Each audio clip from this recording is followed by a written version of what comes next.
గణపతి ఏనుగు ముఖంతో ఉన్న పరమ ప్రసన్నంగా ఉంటాడు. అందుకని ప్రసన్నవదనం ధ్యాయేత్. ఏనుగు అనే మనకి భయం కానీ మరొకటి కానీ కలగదు, దగ్గరికి వెళదామని అనిపిస్తుంది హాయిగా. అదేమి మన తొక్కేసి ఏనుగు కాదు, మన ఎవరైనా తొక్కి పడితే వాళ్ళని తొక్కేసి మనని పైకి లాగేటువంటి ఏనుగు అది ఖచ్చితంగా.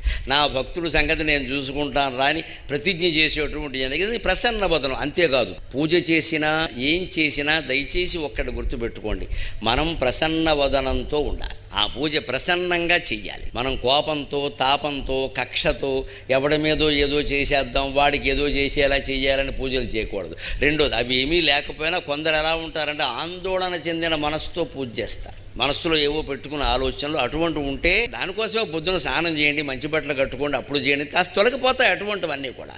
మనస్సులోంచి తొలగించుకోవాలి. ఎప్పుడు మన మొహం బాగుంటే పూజ చేసే విధానం కూడా బాగుంటుంది. అప్పుడు కోరికలు కూడా తప్పనిసరిగా ఫలిస్తాయి.